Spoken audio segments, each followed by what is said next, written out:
즐거워지는 시사 채널 명랑민국에서 전해드립니다. 여러분들의 구독과 알림 설정은 영상 제작에 큰 힘이 됩니다. 일본의 경제 상황이 심상치 않습니다.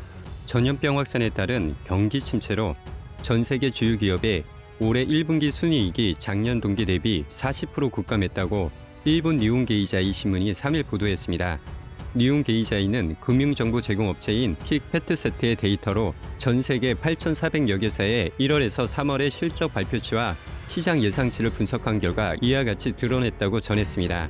국가별로 보면 일본의 주요 기업은 순이익이 78% 급감해 하락폭이 가장 컸고 유럽과 미국은 각각 71%와 36% 감소했다고 전했습니다.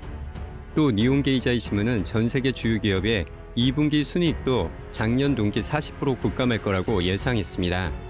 일본의 경제 상황이 매우 위태로워 보입니다. 2020년 도쿄올림픽이 연기되었고 대다수의 학자들은 내년에도 도쿄올림픽이 열리기가 힘들 것이라는 주장을 하고 있는 상황입니다. 이뿐만이 아닙니다. 일본 중부경제산업국은 지난 13일 4월 관내 경제 동향을 발표하고 일본 중부 지역의 경제가 하강 국면에 접어들었다고 진단했습니다. 지난 영상에 올린 것과 같이 일본의 GDP 성장률은 기존 선진국과 달리 한일 무역 보복이 있던 2019년 2분기 시점으로 급격하게 하락하는 것을 보실 수 있습니다. 이미 일본은 2019년 2분기부터 쭉 하락세를 이어온 상황에서 2020년 도쿄올림픽 연기와 이번 전 세계적인 감염증 확산으로 일본 기업의 순이익이 70% 감소하는 현상이 발생한 것입니다. 일본의 도쿄올림픽 연기로 인하여 일본의 경제적 손실 규모는 약 7조 2천억이며 연기로 인해 파생되는 손실은 상장 기업의 순이익이 최대 24.4% 감소가 예상되며 선수촌 아파트 분양 지연으로 인한 5,600채에 대한 손해배상 요구 가능성이 제기되고 있으며 대조직의 인건비 452억의 손실이 발생된다고 예상되고 있습니다. 일본은 국가부채가 GDP 대비 250%에 육박합니다. 1년 일본 예산의 26%가 이자에 지급되는 데 사용되고 있으며 30년간 1%의 성장에 그쳤고 1인당 GDP도 3만 물에 머물며 정체가 되고 있습니다. 이런 상황에서 일본의 기업들이 순이익이 감소하고 도쿄올림픽 취소와 정권 유치를 위한 과도한 부채를 또 발행함으로써 일본의 경제가 더욱 힘들어지고 있습니다. 어떤 이들은 현대통화 이론으로 인하여 일본이라는 나라는 망하지 않는다고 말합니다. 현대통화 이론은 통화량은 동네 대한 수요와 공급에 따라 결정되는 주류 경제학과 달리 정부가 언제든지 화폐량을 조절할 수 있다는 이론입니다. 과도한 인플레이션만 없다면 국가는 화폐를 얼마든지 발행할 수 있다는 게 MMT의 핵심 논리입니다. 즉, 국가는 급격한 인플레이션만 없다면 국가는 부채를 지더라도 화폐를 얼마든지 발행해도 된다는 것입니다. 물론 모든 국가가 포함되는 것은 아닙니다. 기축통화로 통용되고 있는 국가들의 화폐에서만 가능하다는 것입니다. 그런데 MMT 즉 현대통화 이론에 대한 명암을 알아야 할 것 같습니다. 앞서 말씀드린 것은 현대통화 이론의 양적인 부분을 설명드린 것입니다. 많은 학자들은 일본이 MMT의 큰 실험장이라고 표현하기도 합니다. 일본은 공식적으로 MMT를 부정하고 있습니다. 하지만 일본은 그 실험을 본격화하고 있습니다. 아베노믹스는 성공하지 못했지만 실패하지도 않았다.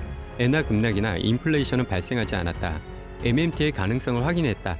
이런 믿음이 2019년 2월 초 제2의 아베노믹스를 시작하는 원동력이 되었습니다. 그런데 정말 문제가 없을까요? MMT는 통제받지 않는 통화 권력을 전제로 합니다. 통화 가치의 하락, 인플레이션 발생 우려의 가능성이 커질 수 있으며 MMT는 화폐 발행이 늘어나면 세금 인상 등으로 유동성을 조절할 수 있다고 주장하지만 세금을 올리는 일은 그리 쉽지 않습니다. 그뿐만이 아닙니다.